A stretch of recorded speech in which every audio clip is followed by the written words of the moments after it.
예수님께서는 어떤 모습으로 부활하셨습니까? 오늘 본문에 따르면은 다른 모양으로 부활하셨다는 것입니다. 예수님께서 부활하신 것을 믿게 하려면은 같은 모양으로 부활을 하셔야 될 텐데 다른 모양으로 하셨다는 거예요. 헤테론 오페르, 다른 모양이라는 것은 형태, 외형이 전혀 다르다는 것입니다. 이 다른 모양이라는 거를 사람들이 이렇게 생각하기가 쉬워요. 아침 안색하고 저녁 안색하고 다르다, 이런 식으로 생각하기 쉬운데 아닙니다.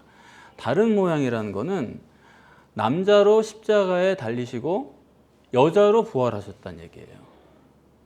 백인을 십자가에 못 박았는데 흑인으로 부활하셨다는 얘기입니다. 거꾸리를 매달았는데 장다리로 부활했다는 얘기예요. 생판 전혀 다른 외형이다. 오늘 본문은 누가복음에 있는 엠마오로 가는 두 제자 이야기를 축약한 것입니다. 엠마오로 가는 제자들이 한참을 걸어갔는데 예수님이랑 얘기하면서도 예수님인 줄 몰랐어요. 그리고 이제 자기 도착점에 왔는데 예수님 지나가시려고 하니까 아유, 그러지 말고 얘기 좀 더 하다 가세요. 식사하고 가세요. 식사를 하면서도 예수님인 줄 몰랐어요. 결국에는 주님이 떡을 떼서 축사하시면서 주시니까 그때서야 예수님인 줄 알았다는 겁니다. 그러니까 부활하신 예수님은 생김새가 전혀 딴판이에요. 요한복음에도 예수님께서 내 얼굴을 보고 나를 알아라, 그렇게 말씀하시지 않았죠? 내 손에 못자국을 보고 내 옆구리에 창자국을 보고 나를 알아라. 얼굴이 같으면은 야, 나 모르냐? 그러시지 않았겠습니까? 다른 사람이다. 더군다나 막달라 마리아 같은 경우에는 예수님을 마주 봤어요, 부활하신 분을. 그런데 동산직인 줄 알았다는 겁니다. 전혀 딴 분으로 부활을 하신 거예요. 그런데 이렇게 딴 분이라고 해도 성경을 읽는 사람들이 같은 모습으로 부활했을 거다라고 생각하는 경우가 대부분입니다. 그래서 이 부활하신 모습이 육신의 예수의 모습과 똑같다고 생각하는 사람들도 아직도 많이 있어요. 그래서 같은 분인데 얼굴이 부어가지고 몰랐다, 그렇게 설교하는 분도 제가 봤습니다. 십자가에 죽고 얼마나 고통을 당했느냐, 그리고 무덤 속에 찬데 그렇게 며칠을 누워있으니까 얼굴이 퉁퉁 부어가지고 그래서 제자들이 못 알아봤다, 그렇게 설교하는 분도 계시더라고요. 아니, 물과 피를 다 쏟았는데 어떻게 부어요? 부을래도 부을 수가 없는 거예요. 그러니까 이렇게 아직도 예수님이 같은 모습으로 부활했다고 생각하는 사람들이 많이 있기 때문에 오늘 본문이 중요한 겁니다. 엠마오로 가는 제자들의 얘기가 23절에 걸쳐 있는데 그걸 오늘 마가복음에서는 2절로 축약을 한 거예요. 다른 내용은 다 없애버리고 핵심만 말하겠다는 거죠. 핵심이 뭐냐? 다른 모습으로 부활했다는 거예요. 다른 모습으로 부활하셨다는 것을 기술한 곳은, 직접 기술한 곳은 바로 여기밖에 없습니다. 그래서 본문에서는 예수님이 다른 모습으로 부활했다는 것은 너희들이 꼭 정립을 해라, 그게 본문의 요지입니다. 그래서 본문을 읽고도 예수님은 같은 모습으로 부활했다, 그렇게 말하는 사람은 그건 해석의 문제가 아닙니다. 그렇잖아요. 예수님이 같은 모습으로 부활했냐 다른 모습으로 부활했냐, 그건 해석의 문제가 아닌 거예요. 그래도 같은 모습으로 부활했다고 생각하는 사람은 그거는 성경은 아예 무시하고 자기가 그냥 원하는 대로 믿겠다, 그런 거지, 이거 해석의 문제가 아니지 않습니까? 다른 모습입니다. 그럼 왜 이렇게 예수님이 다른 모습으로 부활하게 하셨느냐? 왜 그랬습니까? 다른 모습으로 부활한 목적이 뭐예요? 오늘 본문에도 나와 있죠? 부활한 거를 믿지 못하게 하신 겁니다. 부활한 것 자체를 잘 안 믿어지게 하신 거예요. 그래서 다른 모습이에요. 육신의 부활로 생각하려면은 같은 모습으로 부활하면 됩니다. 그러면 그 전에 그분이 부활하셨구나, 육신으로 생각할 수가 있어요. 여러분, 육신이란 건 어떤 의미입니까? 육신이란 가시적 존재예요. 육신은 공간적 존재예요. 여러분은 시간과 공간에 제약을 받는 존재입니다. 그래서 육신이에요. 이 공간적 존재란 어떤 의미냐면 형태가 고정되어 있다 그런 얘기입니다. 형태가 수시로 바뀌는 게 아니다. 여러분 신분증도 증명사진으로 확인하지 않습니까? 만약에 어떤 사람이 아침에는 백인인데 저녁에는 흑인이고 그러면은 증명사진을 찍을 이유가 없잖아요. 그래서 증명사진으로 우리를 확인하는 것 자체가 육신은 형태가 고정되어 있다. 그래서 같은 모습으로 부활했다고 은근히 믿으려는 사람들은 그 말은 뭐냐면 육체가 부활했다라고 믿고 있는 거예요. 이해가 되시죠? 다른 수식어가 필요 없습니다. 기독교의 해석은 예수님이 같은 모습으로 부활했는데 다만 죽지 않는 신비한 몸으로 부활한 것이다.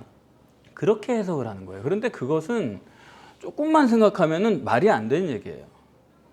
영생을 하려면은 영생하는 존재는 시공을 초월해야 됩니다. 그렇잖아요? 시간을 초월해야지만 우리는 영원히 살 수 있는 거예요. 그런데 시공을 초월하는 존재가 눈에 보이고 그리고 그 눈에 보이는 모습을 항상 고정된 형태로 간직한다? 이거는 조금만 생각해봐도 말이 안 되는 얘기입니다. 그래서 예수님을 다른 모습으로 부활하게 하신 이유는 만약에 예수님이 같은 모습으로 부활하셨으면 어땠을까 하는 점을 우리가 생각을 해보면은 왜 다른 모습으로 부활하셨나 하는 이유를 좀 더 자세히 알 수가 있습니다. 어떤 분이 대학생 때 자기 아버지가 돌아가셨대요. 아버지가 돌아가시니까 화장을 해가지고 그 뼈를 다 빻아가지고 그 유골을 받아들였습니다. 아버지는 이제 다시는 살아 돌아올 수 없는 거예요. 그런데 그날 저녁에 집에 들어가 있는데 문소리가 나니까 아버지가 퇴근해서 들어오시는 것 같은 그런 생각이 들었다는 거예요. 뭐냐?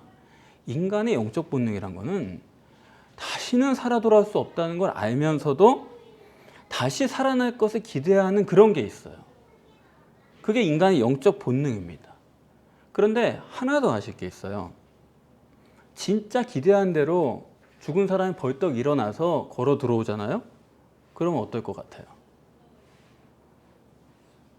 여러분 귀신 영화가 무서우세요? 죽은 사람이 되살아나서 오는 영화가 무서우세요? 두 가지 다 보신 적이 있으세요? 사람은요, 귀신보다도 죽었던 사람이 도로 걸어 들어오는 게 더 무서운 겁니다. 어느 대학병원 조문실에서 사람들이 모여 있는데 죽은 그 사람이 또 걸어 들어오는 거예요. 사람들이 얼굴이 새하얘졌대요. 아무 말도 못했대요. 그러니까 실제로 살아나 보면은 사람들이 기절하는 겁니다. 알고 보니까 쌍둥이 동생이었대요. 그 사람이 들어온 줄 알고 깜짝 놀랐다는 거예요. 말도 못했다는 거예요. 그러니까 인간의 영적 본능이라는 거는 어떤 영적인 면에서의 바람이 있습니다. 살아 돌아왔으면 좋겠다. 그런데 그것이 육적이고 물리적으로 실현될 것은 전혀 생각을 안 하는 게 인간의 본능이에요. 그러니까 살아 돌아왔으면 좋겠다. 그게 제 표현으로는 그건 관념적입니다. 생각만 있어요. 죽은 사람이 일어나길 바라는, 살아나길 바라는 그런 기대감은 있어요. 그러나 그건 관념뿐입니다. 실제로 되살아나면 어때요? 기절하는 거예요. 그래서 사람들이 육체로 살아나면은 다 기절하지만 그런데 또 그래요. 나 아버지 홀령 봤어. 꿈에 아버지 봤어. 그러잖아요. 그럼 그건 또 사람들이 아무렇지도 않은 겁니다. 무슨 얘기냐? 고스트죠. 영혼이 죽지 않고 영생하는 거는 사람들이 거부감이 없어요. 그게 인간의 영적 본능의 한 부분입니다. 육적으로 회생했다 그러면은 기절초풍할 노릇인데 영적으로 영생한다. 그거에 대해서는 사람들이 또 거부감 없이 받아들이는 겁니다. 그러니까 성경이 증거하는 것은 예수님의 부활은 육체 부활을 증거하려는 게 아니에요. 전혀. 그 얘기가 아닙니다. 이걸 보면 알아요. 오늘 본문 앞에 1절로부터 8절 그리고 9절로부터 11절이 있는데 그 두 얘기가 달라요. 1절에서 8절은 향품을 갖고 여자들이 예수님의 무덤을 찾아갑니다. 거기서 천사가 예수님이 도로 살아났다라는 얘기를 해요. 그러니까 여자들이 어떻게 해요? 여자들이 두렵고 무섭고 다 도망가는 거예요. 그런데 9절에서 11절까지 보면은 국면이 갑자기 바뀝니다. 막달라 마리아가 예수님을 만났다는 것을 제자들에게 태연하게 전하는 거예요. 아니 그 앞에서는 살아났다니까 두렵고 놀라가지고 도망가던 여자들이 갑자기 태연하게 예수님 만났다 전도했다는 거예요. 뭐냐? 1절과 8절 그리고 9절과 11절은 이 상황이 전혀 다른 상황입니다. 1절에서 8절은 예수님이 육체로 부활했다. 이렇게 이해를 한 거예요. 도로 살아났다 그러면 너무 무서운 거죠, 사람이. 도망가는 겁니다. 그런데 9절에서 11절은 요한복음에서 막달라 마리아가 예수님을 만난 사건을 얘기하는 거거든요. 그때는 막달라 마리아가 예수님을 직접 대면했어요. 동산직인 줄 알았어요. 그러니까 예수님을 직접 대면한 사람은 놀라지 않아요. 육체가 살아났대 그거 들은 사람은 놀랍니다. 그런데 직접 영이신 예수님을 대면하고 나면 놀라지 않아요. 그래 태연하게 예수님 살아나셨어. 그거 전한 거예요. 그래 제자들도 부활하신 예수님을 만나서 전혀 놀라질 않아요. 왜요? 전혀 딴 모습이니까요. 뭘 말하는 겁니까? 예수님은 고스트였다는 거예요. 육신이 아니고 영이었다는 거예요. 이게 전혀 딴 모습으로 부활하셨다는 실제 의미입니다. 전혀 놀라지도 않고 그게 당연하게 느껴지는 거예요. 왜냐하면 육체가 아니니까. 예수님을 실제 대면하는 사람들은 그렇게 받아들였다는 것입니다. 그래서 이렇게 다른 모습으로 부활하셨다는 것은 형태가 고정되어 있지 않다는 얘기거든요. 육체로 부활한 거라면은 그건 고정태죠. 그럼 고정태라고 하면은 어디로 갑자기 사라진다든지 벽을 뚫고 들어온다든지 그런 거는 불가능한 거예요. 그러나 부활하신 예수님은 영이시기 때문에 형태가 없는 분이에요. 공간에 구애받는 분이 아니다 이겁니다. 그러한 것이 실제인데 문제는 어떻게 되냐면 인간은 보이는 게 전부잖아요. 보이는 게 아니면 안 되는 치명적 약점을 가지고 있습니다.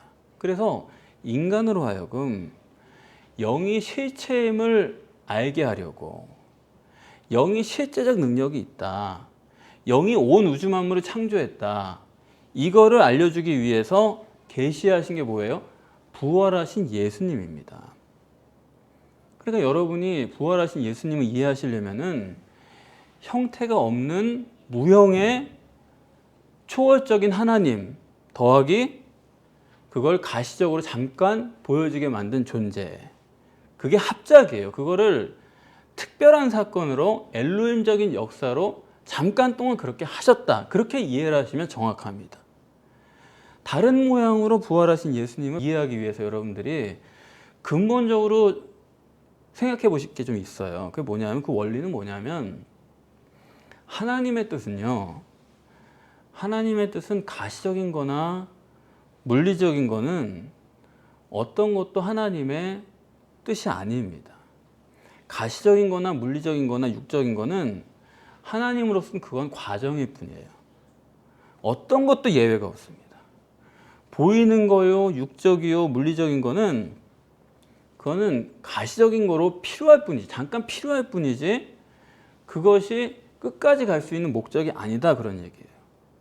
그래서 저는 뭐라고 그러냐면 필요악이다 그럽니다.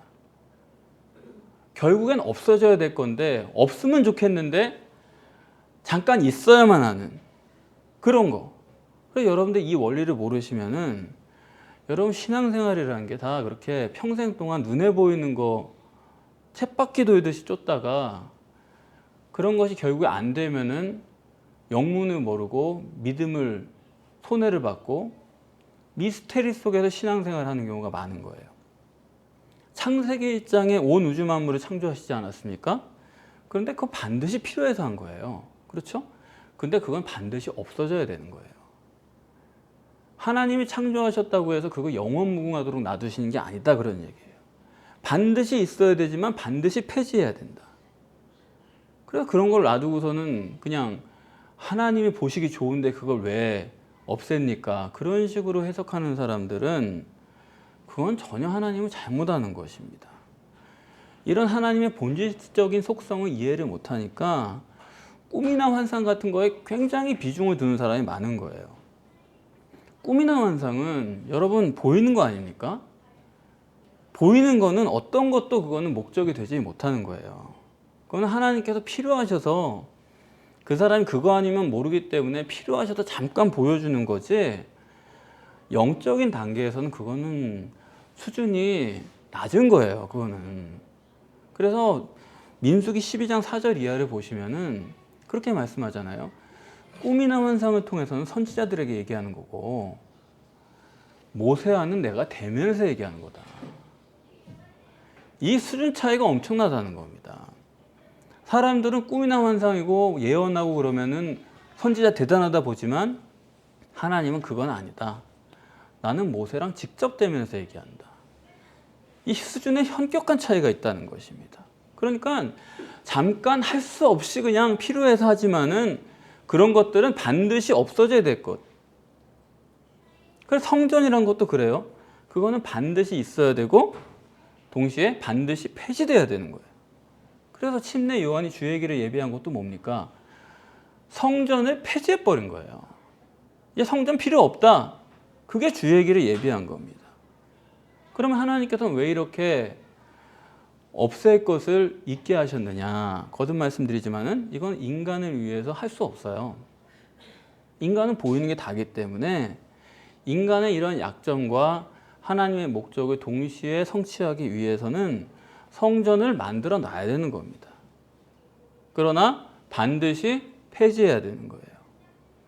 육신을 입고 이 땅에 오신 예수 그리스도도 반드시 있어야 되죠. 그런데 반드시 없어야 되는 거예요. 보이는 거는 어떤 것도 반드시 사라져야 될 것들입니다. 그래서 예수님이 십자가에 죽으시는 것도 그런 이유예요. 하나님은 예수님의 시체를 장사 지내신 게 아니고 어떻게 했다고요? 갖다 버렸잖아요. 장사도 안 치러진 거예요. 하나님은 없애버린 거예요. 왜냐하면 보이는 것은 과정이지 목적이 아니기 때문에 필요하지만 그것은 반드시 사라져야 될 것들이다. 자, 그렇게 하고서 예수님의 부활을 우리가 생각을 해봅시다.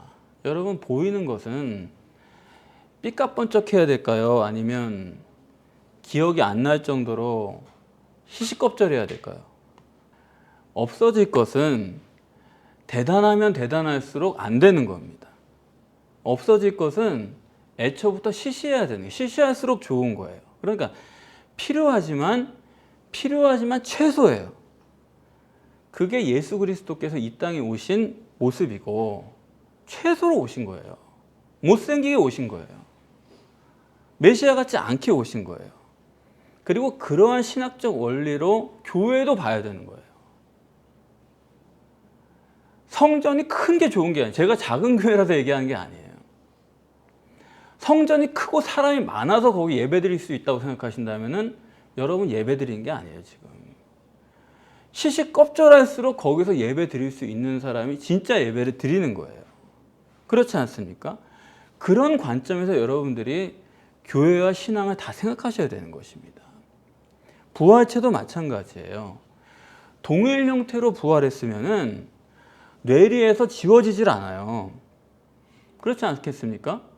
예수님 살아계실 때 그 모습 그대로 부활했다고 하면은 그거를 지우기가 쉬워요, 어려워요? 어렵죠. 왜냐하면 이미 그 형태로 자기들을 3년 동안 봐왔고 그게 완전히 머리에 각인돼 있어요. 이거 지워버리기 어려운 겁니다. 그래서 부활체는 계속 달라지는 거예요. 사람들이 그때는 보고서 와, 부활하셨다. 하나님께서 어떻게든 깨닫게 하시거든요.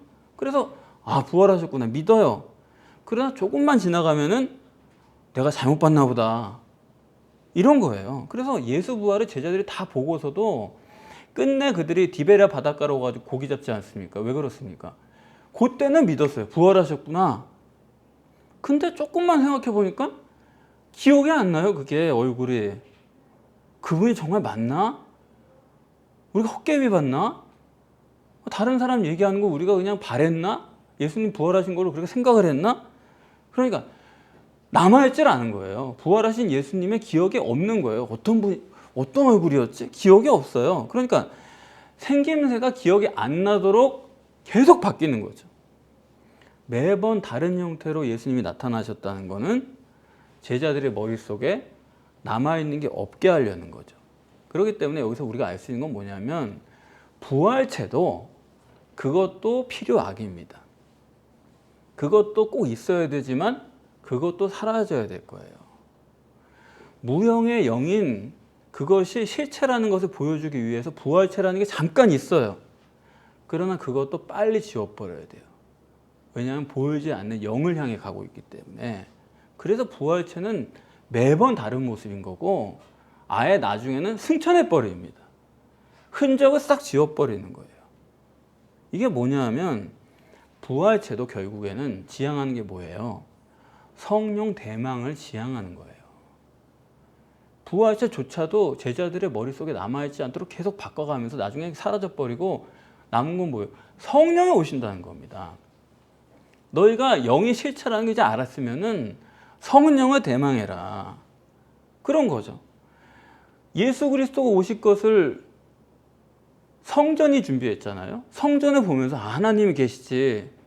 그걸 생각해요. 그런데 예수 그리스도가 오세요. 그럼 오시기 위해서는 가짜는 없애버려야 돼요. 진짜가 오시니까. 그래서 예비했던 성전은 침례 요한이 폐지해버리네. 이거 이제 쓸모없다, 성전은. 그래버렸죠. 그리고 마찬가지로 육신의 예수는 뭘 예비한 거예요? 부활 예수를 예비하는 거예요. 예수 그리스도도 하나님이 이렇게 오셨다는 걸 보여주고 나서는 그것도 지워버리고 부활이에요. 영의 세계다. 그리고 부활체도 또 예비하는 거예요. 부활체는 뭐예요? 성령이 오실 것을 예비하는 거예요. 보이는 것이 전부인 인간에게 봐라. 영이란 건 이렇게 실체야. 눈에 보이는 그런 물리력이야. 능력이 있는 거야. 영으로 할 수 있는 거야. 그걸 보여주고 나서 사라져버리는 거예요. 그리고 뭘 기다리냐면 성령이 오실 것을 기다리는 것입니다. 그렇기 때문에 부활의 목적이 뭐냐? 보혜사 성령이에요. 승천하신 목적은 뭐예요? 너희가 이제부터는 성령만 기다려라. 예루살렘을 떠나지 말고 아버지께서 약속하신 것이 오실 때까지 기다려라. 성령만. 어차피 성령 없으면은 아무것도 못하니까요. 성령 없으면 애초에 예수님이 나타나셔도 예수님은 분간을 못하는 겁니다. 성령 없으면요, 여러분 어떤 영적인 것도 여러분 분간을 못하세요. 막달라 마리아가 예수님을 눈앞에 보고도 모르지 않았습니까? 동산직인 줄 한 거예요. 헤매고 있는데 예수님께서 막달라 마리아야 부르시잖아요. 그때 알아보더라. 무슨 얘기입니까? 인간이 자기는 모르는 거예요. 성령이 역사하셔야지만 막달라 마리아가 예수님도 알아보더라. 그러니까 사람들이요, 육신의 눈에 안 보이니까 영이 실제여도 그거를 실제로는 믿지를 않습니다. 눈에 안 보이기 때문에 여러분 하나님도 여러분이 없는 걸로 여기는 거예요. 실제로는. 여기 하나님이 계셔도 여러분들 안 보이기 때문에 여러분 다 지금 긴장을 풀고 계시잖아요. 저를 보는 거 지금 하나님을 보는 게 아니지 않습니까? 눈에 보이는 거 사람이 믿는 거고 실제로는 없는 것처럼 여기는 거예요. 실제로는 뭐가 더 중요해요? 보이는 목사가 중요한 거고 보이는 남편이 중요한 거고 보이는 자식이고 그런 거 아닙니까? 그러니까 부활이라는 건 뭐냐면 이제는 영이신 하나님이 그분이 온 우주 만물을 창조하신 거니까 영이 다 하신 거니까 그러니까 육체는 그만 좀 사랑하고 실제로 육체를 부인해라. 그런 얘기입니다. 그래서 여러분들이 육체를 부인하고 안 하고는 길은 하나밖에 없어요, 사실. 영이 얼마나 실제로 믿어지느냐, 그거에 비례해서 여러분 육체를 부인하실 수가 있는 거예요. 내가 육이 실체면은 하나님이 믿어지지 않는 거고, 하나님이 믿어지면 믿어질수록, 하나님이 실체가 될수록 점점 더 육이 시시해지고, 그럴 수밖에 없는 겁니다. 그러니까 여러분 운명적이에요. 여러분들이 영이 살려면은 육은 죽을 수밖에 없어요. 하나님이 여러분의 육을 죽일 수밖에 없는 거예요. 그래 인생에 그렇게 고달픈 게 오는 거라고요. 세상과 버타는 사람은 하나님과 왼수가 될 수밖에 없거든요. 하나님 여러분과 왼수 되려고 하시겠습니까? 그러니까 그 생각을 바꿔주기 위해서 자꾸 뭐가 오는 거예요. 근데 문제는 뭐냐면 우리는 이렇게 영이 절대되고 영이 실제가 되어야 되는데 문제는 뭐냐면 우리는 육이 절대잖아요. 육이 절대인 사람인데 또 어떻게 해요? 그거는 그것도 우리가 또 타고난 건데. 그래서 답은 뭐냐면 우리는 늘 고민해야 되는 거예요. 이런 쓰잘데기 없는 것에 매여 살 수밖에 없는 내 처지를 내가 늘상 고민을 해야 되는 거지. 그런 탄식이 와야 되는 거지. 뭐 어쩔 수 없는 거지. 그러면서 늘상 육이 내 목적이고 항상 영은 무시하고, 그게 정상인 사람은 그거는 가망이 없는 사람입니다. 그렇지 않습니까? 그래서 다른 모습으로 예수님께서 부활하신 이것은 그 본질은 보혜사 성령 대망이에요. 그걸 바라라는 게 다른 모습으로 부활한 이유입니다. 사람 욕심이란 게 여러분 겪어보시면 어때요? 다 되게 비슷해요. 사람이 다 비슷하다고요. 그래서 좀 보다 보면은 사람이 뻔해요. 뻔한 사람들이 많아요. 저 사람은 뭐 선물 주면 되고, 저 사람은 돈 좀 더 주면 되고, 뻔해요. 저 사람은 밥 주면 되고, 저 사람은 칭찬해 주면 되고, 사람 뻔하다고요. 그렇지 않습니까? 예상이 빗나가질 않는 거예요. 어떻게 보면 답답한 거죠. 왜 그러냐? 사람이 육신대로 살면은, 육신의 욕심대로 살면은 다 비슷해요. 거기서 거기지 다른 사람이 없어요. 그래서 어떻게 보면 그 사람이 인생 가는 길도 뻔한 거예요. 사람 살아보면은 저 사람 저렇게 되겠구나. 이거 다 보이잖아요, 사실. 요렇게 가면 요렇게 되고 뻔한 그 사람 안 바뀌니까 결과는 똑같은 거예요. 변하질 않아요. 그런데 믿음을 가지고 사는 사람은 다른 거예요. 자기 욕심이 아니라, 자기 육신에 따라 사는 게 아니라 말씀을 따르고 성령에 따라서 사는 사람이 있어요. 가끔씩 있어요. 그럴 때 그 사람을 보면은 예측이 안 되는 거예요. 그러니까 아주 딱 보면은 저 사람 뻔해. 내가 그 사람 어떻게 움직일지 다 보여요. 그 사람 하수죠, 아주. 그런데 성령에 따라 움직이는 사람이 있어요. 그런 사람 보면은 이거 모르겠는 거예요. 어떻게 할지. 무슨 말을 할지, 어떤 행동을 할지 모르겠어요. 그런 사람들이 나온다고요. 그 사람은 고단수를 넘어서 아예 무단수죠. 아니 어떻게 저렇게 살아? 근데 잘 사는 거예요. 도대체 무슨 생각으로 저러고 있어? 아예 하나님의 인도를 받는다니까요. 그러니까 믿음으로 살고 말씀으로 살고 성령으로 사는 사람은 이거는 존경할 수밖에 없는 거예요.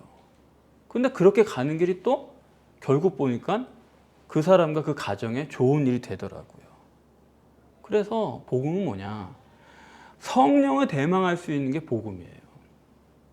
너희가 성령 의지하고 성령 바라면은 다른 모습이라는 거예요.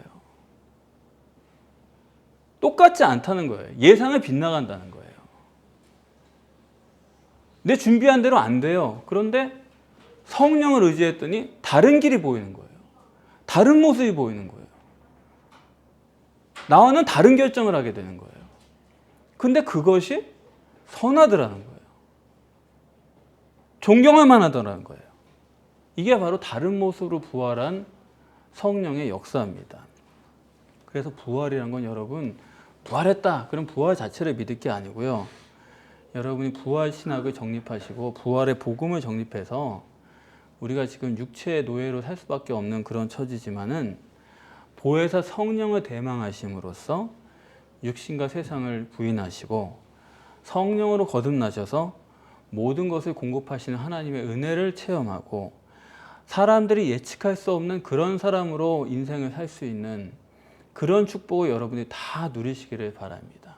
정말로 성령으로 사는 사람이 존경할 수 있을 만한 사람이요, 정말 그 사람의 말을 우리가 믿을 수가 있는 것입니다.